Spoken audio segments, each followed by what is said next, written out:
Salam,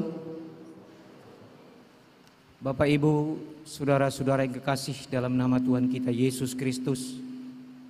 Marilah kita mempersatukan hati dan jiwa kita untuk memasuki ibadah penyembahan kepada Tuhan pada minggu malam ini, minggu yang ke-9 setelah Trinitatis, dengan tema mengikut Yesus secara total.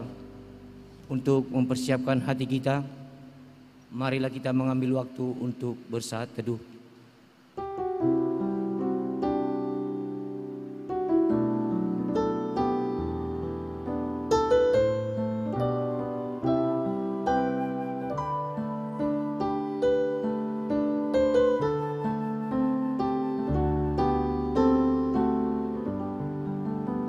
Amin.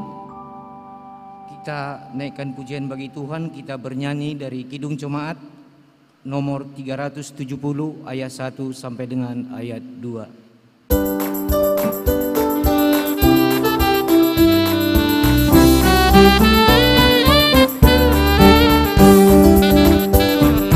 Ku mau berjalan dengan juru selamatku di lembah berbunga dan berair sejuk.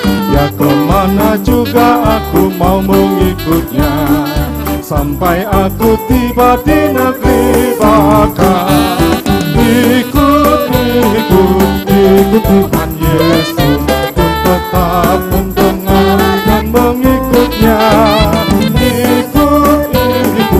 Ikut Tuhan Yesus, ya kemana juga ku mengikutnya. Mau berjalan dengan juru selamatku di lembah gelap di badai yang menderu. Aku takkan takut di bahaya apapun, bila ku dibimbing tangan Tuhanku. Ikut Tuhan Yesus, ku tetap mendengar dan mengikutnya. Ikut Tuhan Yesus, ya kemana juga ku mengikutnya. Di dalam nama Allah Bapa dan nama anaknya Tuhan Yesus Kristus dan nama Roh Kudus Halik langit dan bumi. Amin. Sehingga hidupmu layak di hadapannya serta berkenan padanya dalam segala hal, dan kamu memberi buah dalam segala pekerjaan yang baik dan bertumbuh dalam pengetahuan yang benar tentang Allah. Beribadalah kepada Tuhan dengan sukacita, datanglah ke hadapannya dengan sorak-sorai. Haleluya.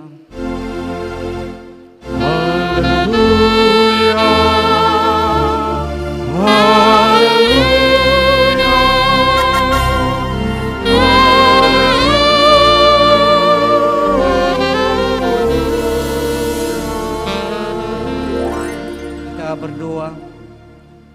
Ya Tuhan Allah Bapa kami yang Maha Pengasih, bawalah kami kepada anak-Mu agar kami menjadi milik-Nya.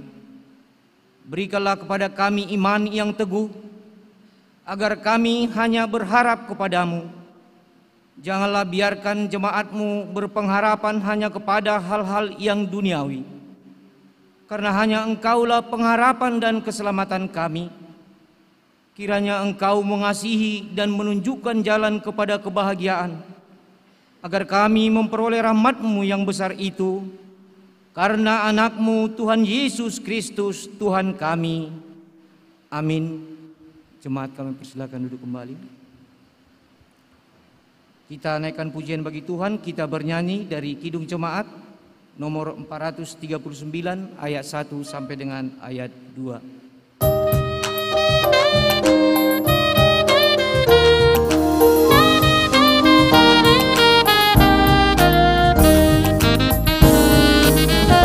Topan keras melanda hidupmu, bila putus asa dan letih lesu, berkat Tuhan satu-satu hiduplah, kau niscaya kagum oleh kasih-Nya.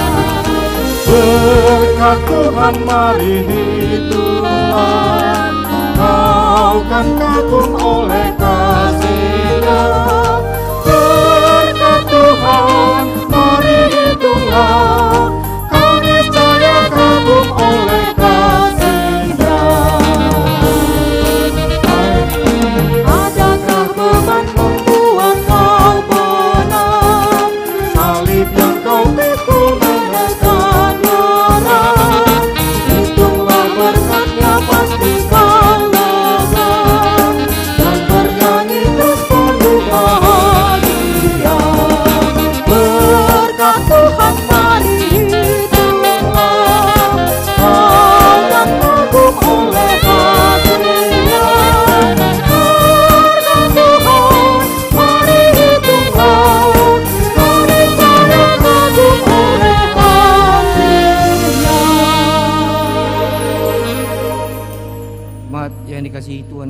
Yesus Kristus.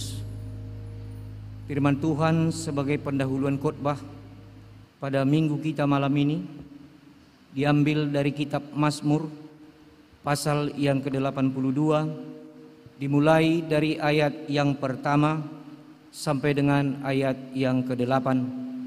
Marilah kita membacanya secara bergantian. Di ayat yang ke-8 atau ayat yang terakhir kita sama-sama membacanya. Inilah firman Tuhan. Allah dalam sidang ilahi, Mazmur Asaf. Allah berdiri dalam sidang ilahi, di antara para Allah ia menghakimi. Berapa lama lagi kamu menghakimi dengan lalim dan memihak kepada orang fasik? Berilah keadilan kepada orang yang lemah dan kepada anak yatim. Belalah hak orang sengsara dan orang yang berkekurangan. Luputkanlah orang yang lemah dan yang miskin. Lepaskanlah mereka dari tangan orang fasik. Mereka tidak tahu dan tidak mengerti apa-apa. Dalam kegelapan mereka berjalan. Goyanglah segala dasar bumi. Aku sendiri telah berfirman, kamu adalah Allah, anak-anak yang maha tinggi, kamu sekalian. Namun seperti manusia kamu akan mati, dan seperti salah seorang pembesar kamu akan tewas. Kita sama-sama membacanya. Bangunlah ya Allah, hakimilah bumi, sebab engkaulah yang memiliki segala bangsa. Demikian firman Tuhan. Berbahagialah setiap orang yang mendengar firman Tuhan, yang menghayati serta mengamalkannya. Amin. Kita kembali bernyanyi dari pelengkap Kidung Jemaat nomor 201 ayat 1 sampai dengan ayat 2.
Dikasihi Tuhan kita Yesus Kristus, marilah kita sejenak mengingat, merenungkan segala dosa-dosa pelanggaran kita, khususnya yang kita lakukan dalam satu minggu ini, baik yang sengaja maupun yang tidak sengaja, yang dapat melukai hati saudara-saudara kita, hati keluarga, terlebih dengan hati Tuhan kita.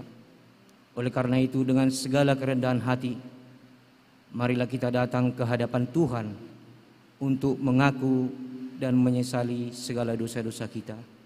Kita bersaat teduh dan berdoa di dalam hati masing-masing.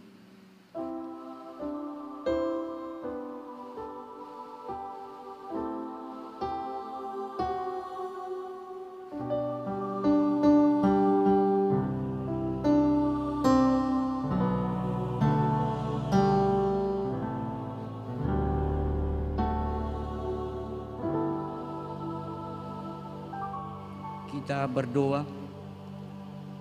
Ya Allah Bapa kami yang Maha Kuasa dan Maha Pengasih, kami orang berdosa yang hina ini datang ke hadapan-Mu yang Maha Suci dan yang Maha Mulia itu, untuk menyembah sujud di hadapan-Mu, memohon keampunan atas segala dosa dan kejahatan kami, karena tiadalah kebenaran di dalam diri kami, dan kami senantiasa menyimpang dari jalan-Mu serta melanggar hukum-Mu. Kami tidak memuliakan nama-Mu dari segenap jiwa dan raga kami, dan saudara-saudara kami tidak kami kasihi seperti diri kami sendiri. Oleh karena itu wajarlah kami kena murka-Mu dan dihukum selama-lamanya.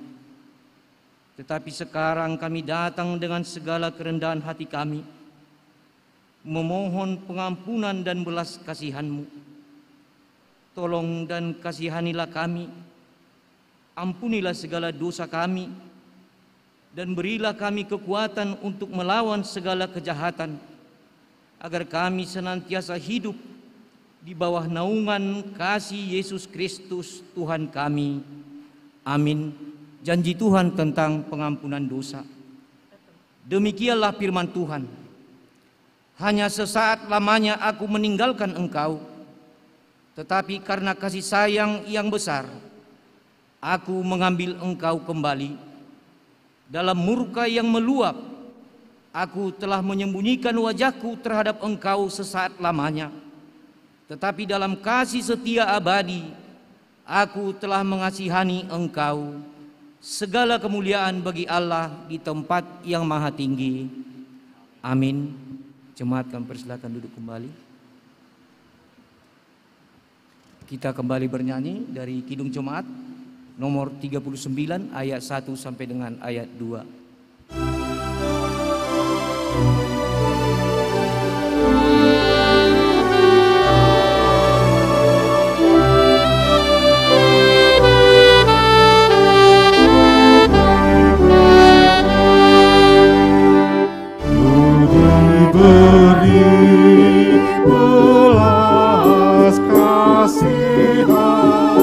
Walau tak layak hatiku, hatiku angkut diri terang.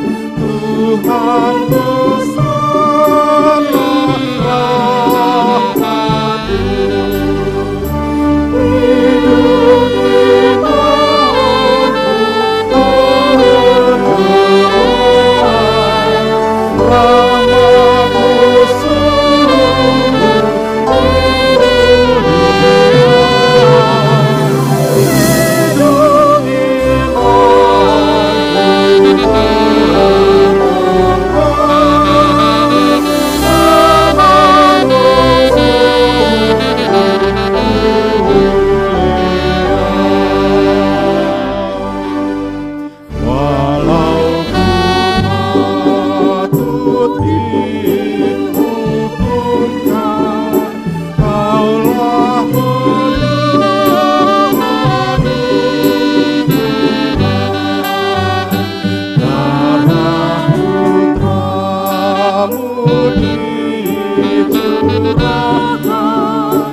Jemaat yang dikasihi Tuhan kita Yesus Kristus, marilah kita mendengarkan firman Tuhan sebagai petunjuk hidup baru pada minggu kita malam ini, yang diambil dari kitab Injil Yohanes pasal yang ke-12 ayat yang ke-26. Inilah firman Tuhan. Barang siapa melayani aku, ia harus mengikut aku, dan di mana aku berada, di situ pun pelayananku akan berada. Barang siapa melayani aku, ia akan dihormati Bapa.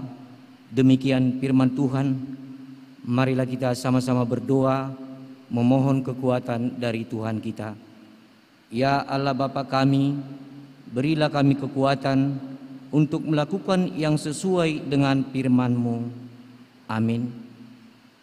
Kita kembali bernyanyi dari pelengkap Kidung Jemaat nomor 131 ayat 1 dan ayat 3.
Marilah kita bersaksi mengikrarkan pengakuan iman kita bersama jemaat pada segala abad di seluruh dunia ini. Kita sama-sama mengucapkannya.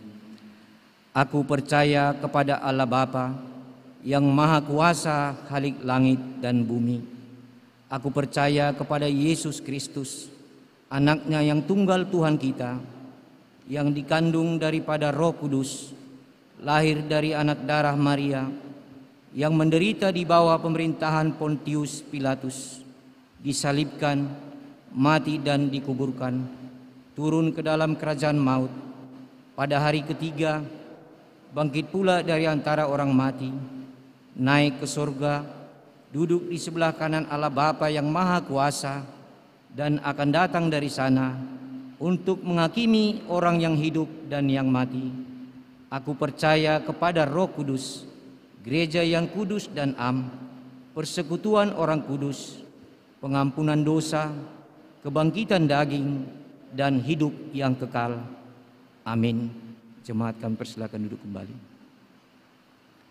Untuk menyambut pemberitaan firman Tuhan, kita angkat pujian dari Kidung Jemaat nomor 376 ayat 1 sampai dengan ayat 3.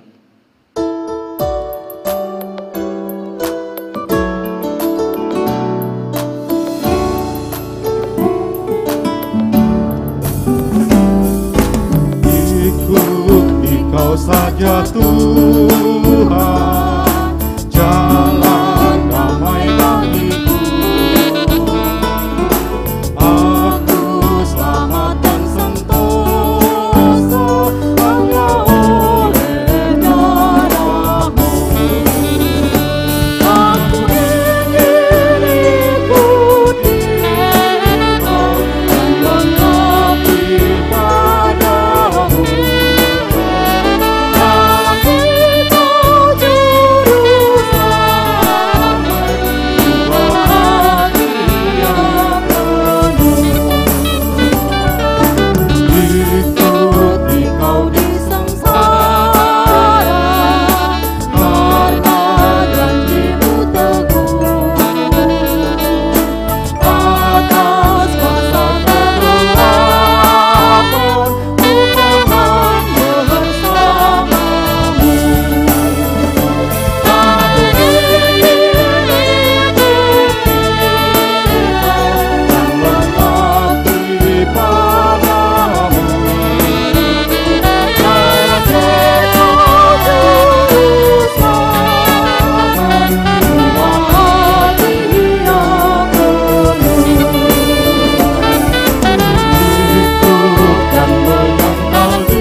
Kita berdoa.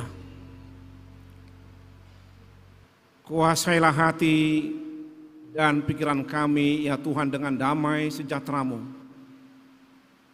Di saat kami anak-anak-Mu telah berkumpul dan siap mendengarkan firman-Mu, yaitu firman-Mu yang berkuasa membaharui hidup kami, dan firman-Mu yang berkuasa meneguhkan iman dan pengharapan kami di dalam Kristus Yesus Tuhan kami. Amin. Berita sukacita firman Tuhan yang kita dengar pada ibadah minggu sore kita hari ini tertulis pada Lukas 12 ayat 49 sampai 53. Lukas 12 ayat 49 sampai 53. Baiklah kita dengar bersama-sama. Yesus membawa pemisahan. Aku datang untuk melemparkan api ke bumi, dan betapakah aku harapkan api itu telah menyala.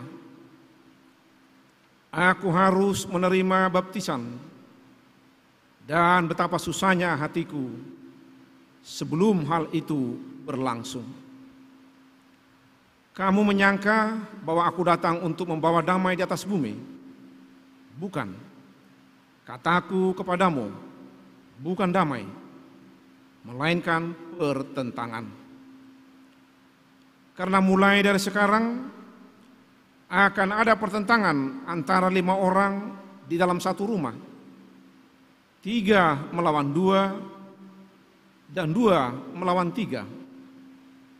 Mereka akan saling bertentangan. Ayah melawan anaknya laki-laki, dan anak laki-laki melawan ayahnya. Ibu melawan anaknya perempuan, dan anak perempuan melawan ibunya.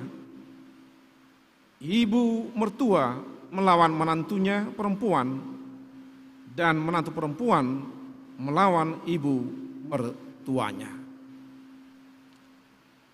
Demikianlah Bapak Ibu yang terkasih, firman Tuhan yang sama-sama kita dengar dari Lukas 12 ayat 49 sampai 53. Jemaat Kristus yang terkasih, di Alkitab ada orang yang disebut orang yang bijaksana. Orang yang bijaksana adalah orang yang mengetahui apa kehendak Allah dan melakukannya. Dia tahu kehendak Allah dan dia lakukan. Sebaliknya, ada juga orang yang disebut orang bebal. Orang bebal itu menurut Alkitab mengetahui kehendak Allah tetapi tidak melakukannya. Jadi perbedaannya tipis. Sama-sama mengetahui kehendak Allah, tetapi orang yang bijaksana melakukannya, dan orang bebal tidak melakukannya. Jadi kalau kita lihat teks kita yang kita baca tadi, itu diawali bagaimana Yesus menyampaikan kepada murid-muridnya sosok seorang hamba yang mengetahui kehendak Tuannya. Tuhannya akan datang, makanya para hambanya perlu waspada dan mempersiapkan semua pekerjaan yang perlu dipersiapkan agar Tuannya kalau datang tidak marah dan tidak menghukum, tetapi memuji dan menyukai para hambanya. Kalau kita lihat di ayat 43 di atas nas kita dikatakan seperti ini. Berbahagialah hamba yang didapati tuannya melakukan tugasnya itu ketika tuannya itu datang. Kemudian di ayat 47 dikatakan seperti ini. Adapun hamba yang tahu akan kehendak tuannya, tetapi tidak mengadakan persiapan atau tidak melakukan apa yang dikehendaki tuannya, ia akan menerima banyak pukulan. Dia tahu kehendak tuannya, tetapi dia tidak lakukan. Makanya dia akan mendapat hukuman atau pukulan. Dan minggu kita bertemakan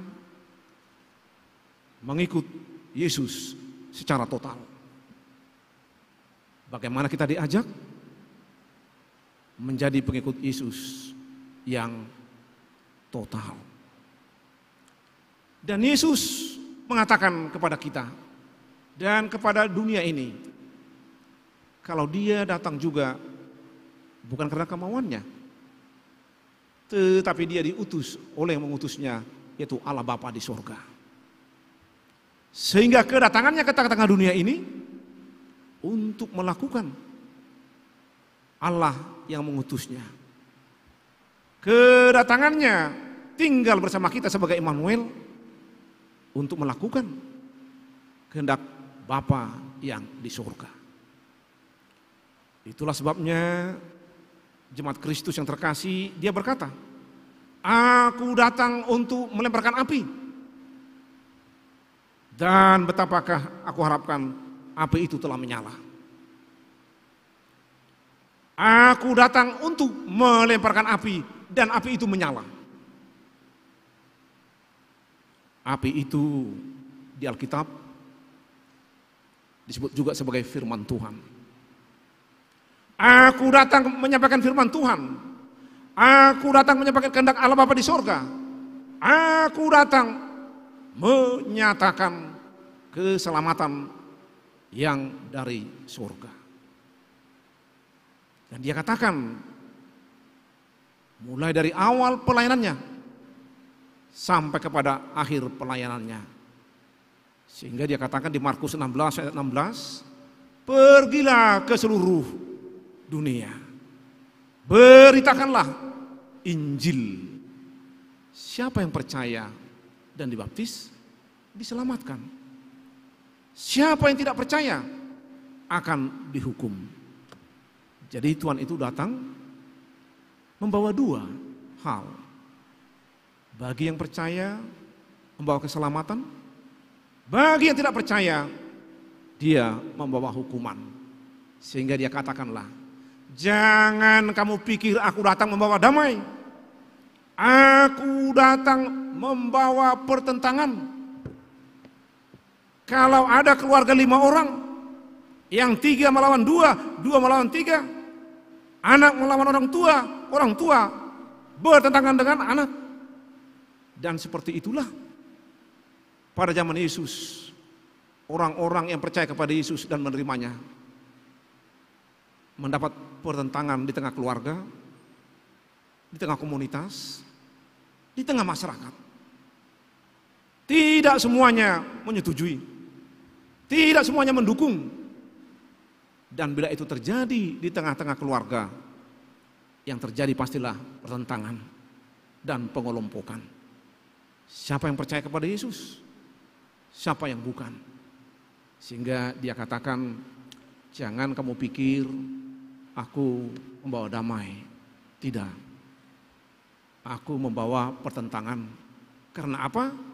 Siapa yang percaya dengan kedatanganku membawa keselamatan dan dibaptis akan diselamatkan.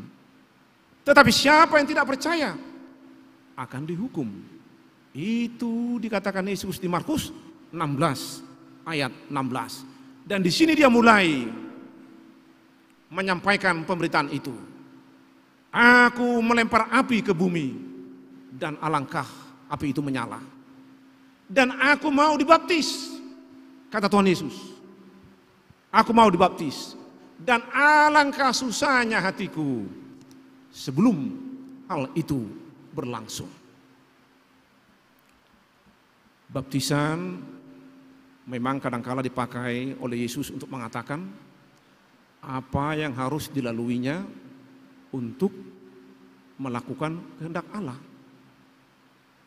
Baptisan di sini untuk mengatakan bahwa dia harus melewati penderitaan, kematian, bahkan penyiksaan.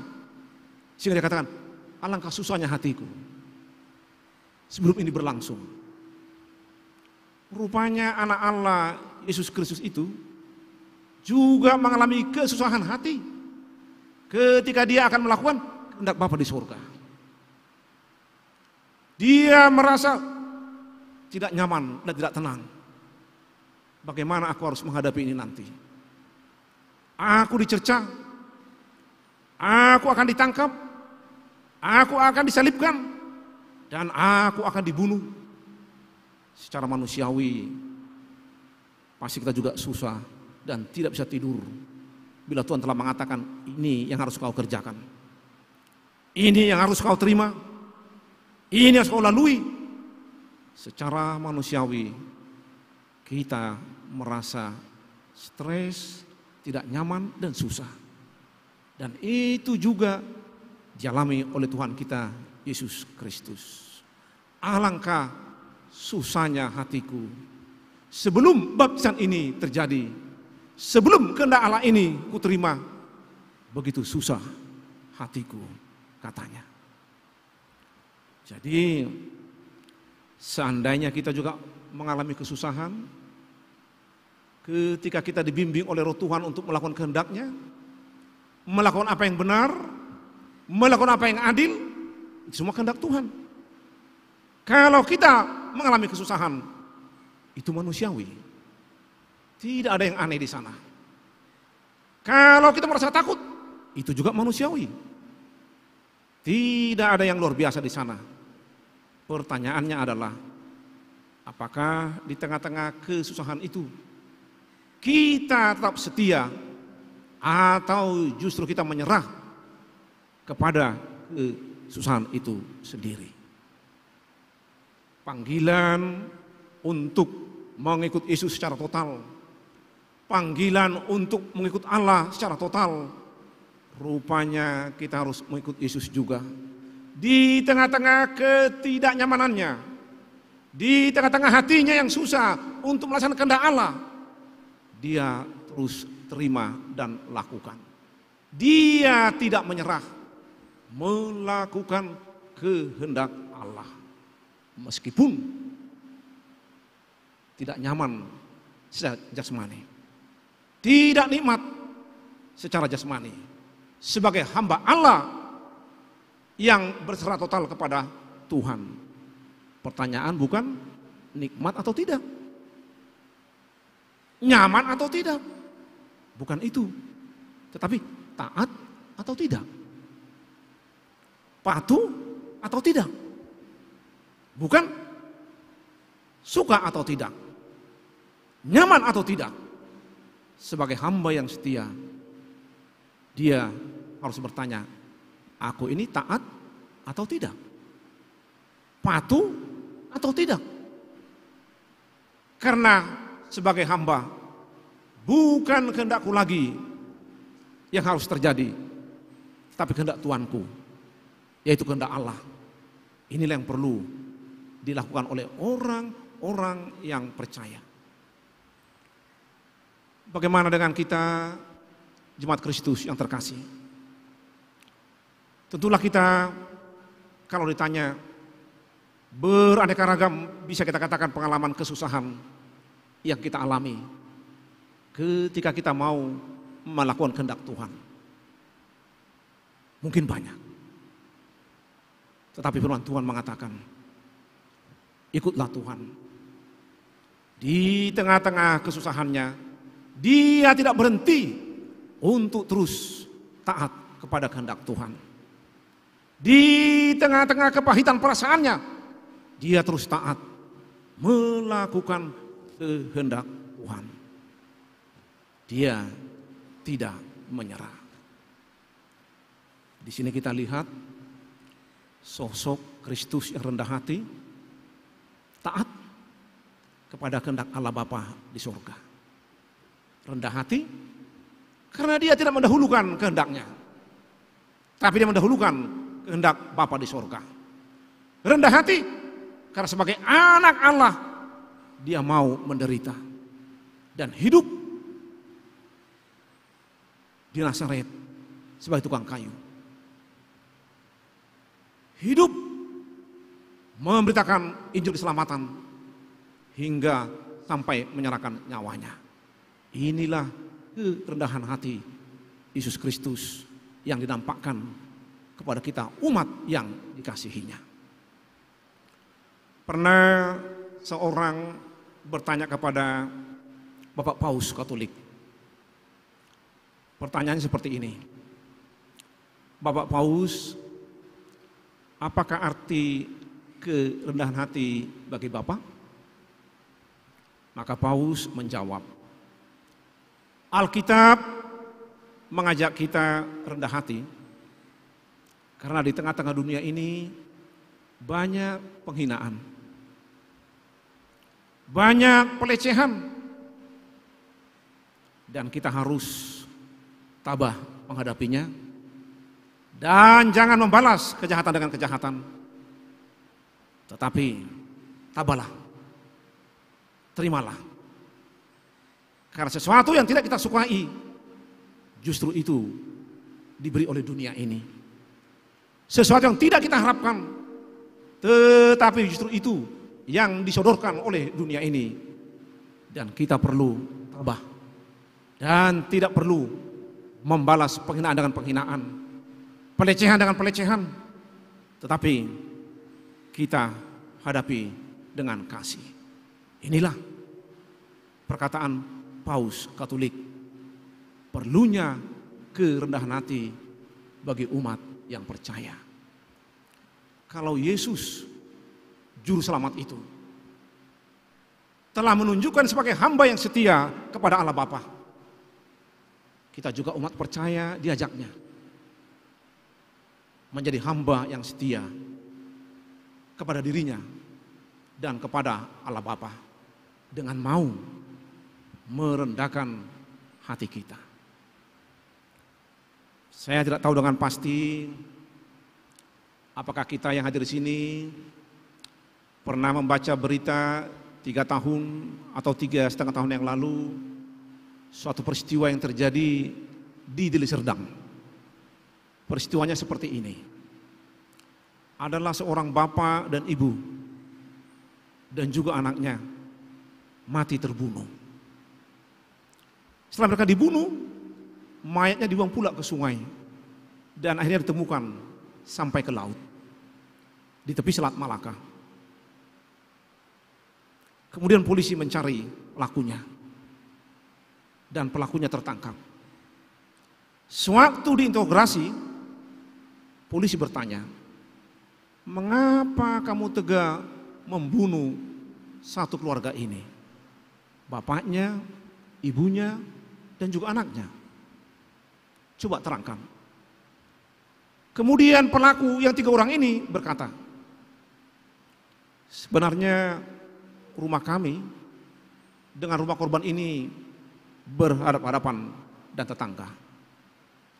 Yang membuat hati saya marah adalah pada suatu pagi ibu itu keluar ke teras dan diikuti oleh bapak-bapak itu. Mereka duduk sambil minum, cerita-cerita. Tapi ketika aku keluar dari rumah, ibu itu berseru kepada bapak itu dan kudengar, Pak, lihat pasukan gajah sudah keluar," katanya. Pasukan gajah. Pasukan gajah itu mengejek aku karena aku gendut. Aku disebut gajah. Dan aku marah. Kok tega-teganya mengejek aku seperti gajah? Di dalam kemarahan itu, akhirnya aku merencanakan dan mengajak teman untuk membunuh mereka malam harinya. Inilah pengakuan pelaku itu. Yang mau saya katakan Bapak Ibu yang terkasih, Inilah buah dari orang yang tidak tahan dihina, diejek, dan dicerca. Karena dia sakit hati dihina, dia buat rencana pembalasan, bahkan pembunuhan, sehingga akhirnya terjadilah pembunuhan hanya karena ejekan, hanya karena penghinaan. Makanya kita perlu tetap bercermin kepada Yesus. Ketika dia diludahi, ketika dia dipukul, ketika dia dirajam, dia hanya bermohon kepada Tuhan, ampunilah mereka Tuhan, karena mereka tidak tahu apa yang mereka perbuat. Ampunilah mereka Tuhan yang menyiksa aku, membunuh aku, mencerca aku, mengejek aku, karena mereka tidak tahu apa yang mereka perbuat. Tuhan Yesus menunjukkan contoh bagaimana mengampuni orang-orang yang menyakiti dia, mengejek dia. Dan alangkah banyaknya Bapak Ibu, mungkin cercaan, penghinaan yang kita alami di tengah-tengah dunia ini. Jangan kita mau terpancing emosi, terpancing marah, akhirnya ejekan dilawan dengan ejekan, emosi dilawan dengan emosi, akhirnya kehendak iblislah yang kita ikuti, bukan total mengikut kehendak Allah dalam aspek kehidupan kita sebagai anak-anak yang dikasihi. Bapak Ibu yang terkasih, nats firman Tuhan yang kita dengar bersama menerangkan, kalau sebagai orang percaya itu kita harus perlu tabah, rendah hati. Sebagai anak Tuhan di setiap kondisi bagaimanapun, kita harus terus mengikut Tuhan. Kita terus mengingat Tuhan. Dan sekali-kali jangan mendahulukan kehendak kita dan kemauan kita. Karena itulah yang Tuhan tunjukkan. Dia membawa keselamatan. Dan dia tahu ini untuk manusia. Dan dia harus lalui dengan kepahitan. Dan dia katakan baptisan. Hatinya susah. Tetapi dia tabah dan taat. Artinya keselamatan itu, anugerah Tuhan itu kadangkala kita terima, kita lewati dengan perasaan yang susah, dengan hati yang tidak tenang. Inilah kondisi manusiawi yang kadangkala kita alami di tengah-tengah kehidupan manusia ini. Kalau kita hubungkan firman Tuhan ini dengan apa yang dikatakan oleh tadi epistel kita, Mazmur 82. Hakimilah ya Allah bumi ini dengan adil. Tuhan diminta menjadi hakim.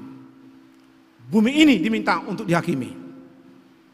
Artinya bumi ini juga diadili oleh Tuhan. Salah satu yang perlu kita ketahui Bapak Ibu yang terkasih adalah ketika bumi ini diciptakan Allah dengan amat baik. Ini bisa kita baca dalam Kejadian 1. Allah melihat yang dijadikan itu amat baik. Sekarang bagaimana? Agar kita mengetahui bagaimana penghakiman Allah kepada isi dunia ini atau isi bumi ini. Kitalah Bapak Ibu yang merasakan sudah 2 tahun kita mengalami pandemi virus corona. Bagaimana yang pada mulanya masalah kesehatan sampai juga mengganggu masalah pekerjaan, masalah ekonomi, dan juga masalah pola kita beribadah. Berapa minggu kita, berapa bulan tidak bisa beribadah ke gereja karena virus yang melanda dunia ini. Kemudian sekarang kita mengetahui alangkah bumi ini begitu panas. Coba kita lihat tadi, Sudah ada kipas, tapi kita masih terus berkipas-kipas, ya kan? Karena panas. Global warming, bumi yang semakin memanas. Akhirnya membuat climate change, perubahan iklim. Musim yang selalu berubah. Karena musim yang berubah, saya tanya petani-petani di Tiga Duluk, Tiga Balata, apakah Bapak bisa panen sekarang setahun 2 kali? Oh, enggak bisa. Kenapa? Enggak ada air. Semua juga petani mengeluh karena musim sudah tidak bisa lagi diprediksi. Makanya kita diajak, bagaimana kita bisa melihat pengadilan Allah ke tengah-tengah bumi ini. Bumi yang diciptakan dengan amat baik, tetapi sekarang semakin panas. Banyak virus. Tugas kita lah, Bapak Ibu yang terkasih, untuk mengasihi bumi ini. Bumi ini juga dan ciptaannya perlu kita kasihi. Karena Allah juga hakim atas bumi ini. Dan bumi ini diciptakan oleh Tuhan kepada kita agar kita nyaman tinggal di tengah bumi ini. Mungkin kalau pemuda tidak perlu diajari bagaimana membuat suhu bumi semakin turun. Tapi mau saya tekankan adalah Allah juga hakim di tengah-tengah bumi ini. Kalau kita sempat dilanda virus yang begitu menggawatkan, ini juga barangkali perilaku manusia yang tidak mengasihi bumi dan hanya mengeksploitasi bumi untuk keperluannya, sehingga banyak binatang atau hewan yang harus pergi ke tempat lain seperti kelelawar, dan hanya kelelawar melahirkan virus corona. Ini semua masih dalam diskusi di tengah-tengah orang yang bijak. Tapi kita diajak sebagai pengikut Tuhan untuk mengasihi bumi. Artinya Tuhan berkata, kasihilah Tuhan Allahmu dengan segenap hatimu. Tuhan juga berkata, kasihilah manusia sesama manusia seperti dirimu sendiri. Dan Tuhan berkata, dialah hakim di bumi yang menciptakan bumi ini dengan baik. Kasihilah juga bumi dan isinya, karena bumi ini juga ciptaan Allah untuk tempat tinggal kita bersama. Berbahagialah kita mengikut Allah secara total, mengikut kehendaknya, mengikut firman-Nya, karena kita anak-anak Allah yang telah ditebus, dikasihi dan dipanggil untuk mengasihi dunia ini. Amin. Kita berdoa. Terpujilah namamu ya Tuhan, Allah yang maha pengasih dan maha penyayang, Allah yang telah menyelamatkan kami, dan Allah yang terus memanggil kami agar kami taat sepenuhnya secara total kepada kehendak-Mu. Tuhan, kadangkala kehendak-Mu sulit kami pahami, kadangkala kehendak-Mu juga Tuhan susah kami lakukan. Tetapi ya Allah yang maha pengasih, jangan biarkan kami menyerah kepada kesulitan dan kesusahan. Dorong kami terus dengan Roh Kudus-Mu, agar kami menjadi hamba yang total berserah kepada Tuhan dan melakukan kehendak Tuhan. Termasuk mengasihi Tuhan, mengasihi sama kami manusia, dan mengasihi bumi tempat kami tinggal yang Tuhan ciptakan, dan mengasihi juga ciptaan lainnya. Semuanya ini kehendak Tuhan yang perlu kami ikuti dan turuti. Kepada-Mu lah Tuhan kemuliaan sekarang sampai selama-lamanya. Di dalam Kristus Yesus, terimalah kami. Amin.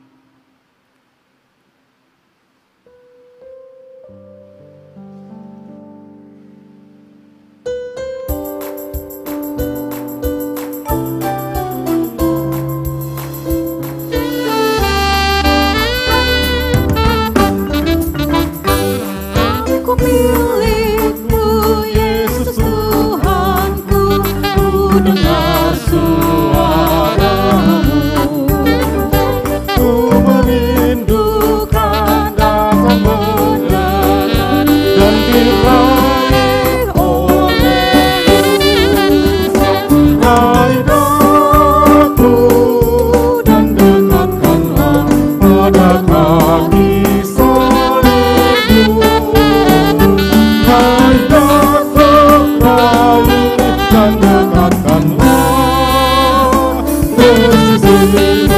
Tuhanku, aku hamba-Mu, Kau sucikanlah oleh kasih kurnia.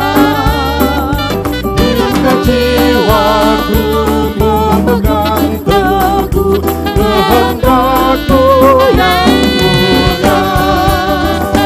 Raih daku dan dekatkanlah pada kaki salibmu. Raih daku, raih dan dekatkanlah ke sisimu, Tuhanku.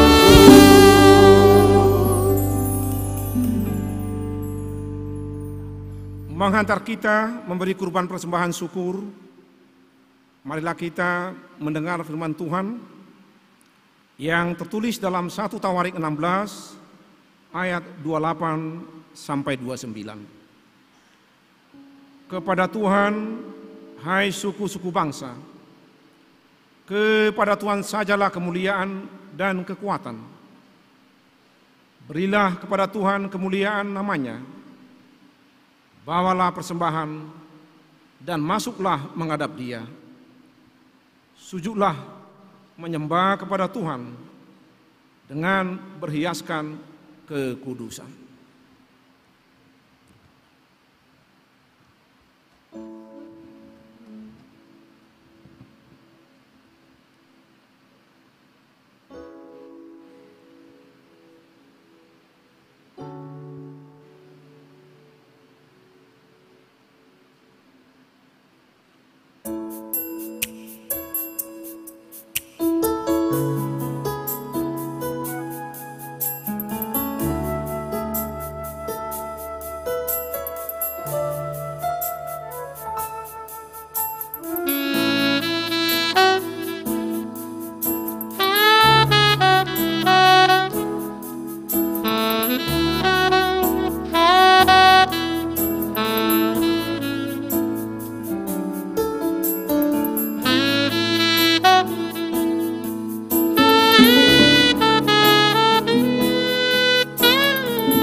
Untuk bangkit berdiri.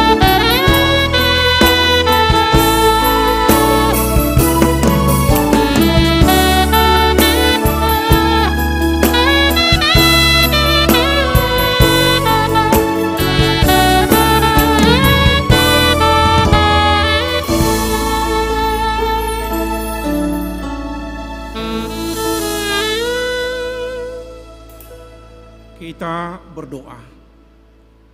Ya Allah, Bapa kami yang di surga, kami mengaku dengan setulus hati, Engkaulah sumber segala berkat dan karunia.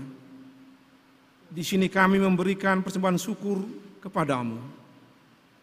Terimalah persembahan umat-Mu dan berkatilah menjadi alat kesaksian, persekutuan, dan pelayanan jemaat-Mu ini. Jadikanlah hidup kami persembahan yang berkenan kepadamu, dan pakailah hidup kami untuk turut menghadirkan tanda-tanda kerajaan-Mu di seluruh dunia ini, yaitu kasih, keadilan, damai sejahtera, dan sukacita. Bukalah hati kami oleh Roh Kudus-Mu, agar kami senantiasa mengucapkan syukur kepadamu di dalam nama Yesus Kristus Tuhan kami. Amin.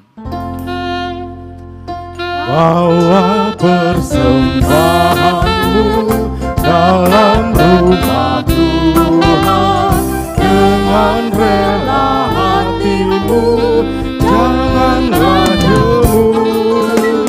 Bawa persembahanmu, bawa dengan suka. Bawa persembahanmu dan sukacitamu. Bawa persembahanmu, ucaplah syukur. Persembahkan dirimu untuk Tuhan pakai, agar kerajaannya makin nyata. Damai dan sejahtera diberikan Tuhan. Bawa persembahanmu dan sukacitamu. Bawa persembahanmu, ucaplah syukur.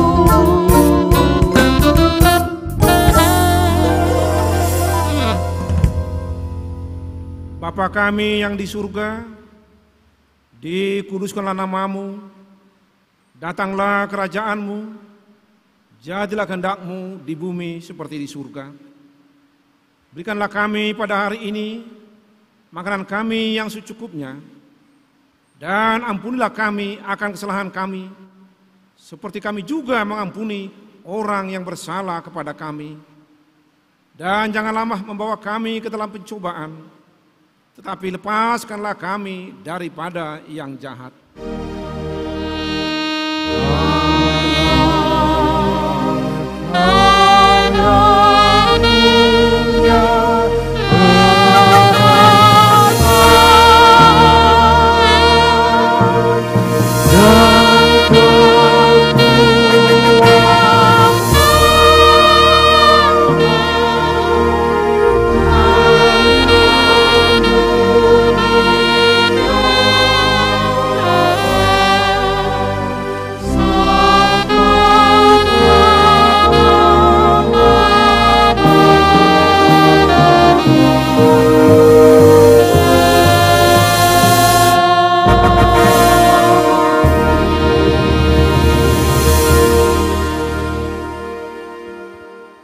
Terimalah berkat dari Tuhan kita.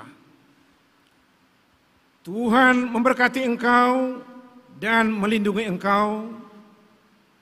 Tuhan menyinari engkau dengan wajah-Nya dan memberi engkau kasih karunia. Tuhan menghadapkan wajah-Nya kepadamu dan memberi engkau damai sejahtera.